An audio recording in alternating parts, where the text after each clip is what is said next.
ലോകമറിയുന്ന public സ്പീക്കേഴ്സായി മാറണം എന്ന് നിങ്ങൾക്ക് എത്ര പേർക്ക് ആഗ്രഹമുണ്ട്? പ്രിയമുള്ളവരെ, നിങ്ങൾക്കെല്ലാവർക്കും എൻ്റെ നമസ്കാരം. ഞാൻ ശ്രീശൻ തയ്യൽ. ഞാനൊരു ഇൻ്റർനാഷണൽ ട്രെയിനറും പബ്ലിക് സ്പീക്കിംഗ് കോച്ചുമാണ്. ഇന്ന് ഞാൻ നിങ്ങളുമായി പങ്കുവെക്കുന്നത് 3 ഐകളെക്കുറിച്ചാണ്. പബ്ലിക് സ്പീക്കിങ്ങിലെ ഒരു ടിപ്പാണ് 3 ഐകൾ. 3 ഐകളിൽ ആദ്യത്തേത്, നമ്മൾ സംസാരിക്കുമ്പോൾ ശ്രദ്ധിക്കേണ്ടത് നമ്മൾ പറയുന്ന കാര്യങ്ങൾ ഇൻഫോർമേറ്റീവ് ആയിരിക്കണം എന്നുള്ളതാണ്. രണ്ടാമത്തെ ഐ ആണ്, അത് ഇൻട്രസ്റ്റിംഗ് ആയിട്ട് പ്രസൻറ്റ് ചെയ്യാൻ പറ്റണം.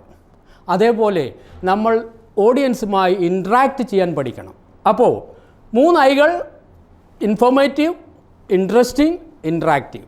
ലോകം അറിയപ്പെടുന്ന പബ്ലിക് സ്പീക്കറായി നിങ്ങൾക്ക് മാറണമെങ്കിൽ ദ കോൺഫിഡൻറ്റ് സ്പീക്കർ എന്ന് പറയുന്ന പബ്ലിക് സ്പീക്കിംഗ് കോച്ചിങ് ക്ലാസ്സിൽ നിങ്ങൾക്ക് ചേരാവുന്നതാണ്. ദ കോൺഫിഡൻറ്റ് സ്പീക്കർ webinar.com എന്ന വെബ്സൈറ്റിൽ നിങ്ങൾക്ക് രജിസ്റ്റർ ചെയ്യാം. പോരാതെ കോൺഫിഡൻറ്റ് സ്പീക്കറിൻ്റെ ഓഫീസിൽ ബന്ധപ്പെടാൻ 9207255760 എന്ന നമ്പറിൽ വിളിക്കാം. Thank you very much and wish you good day.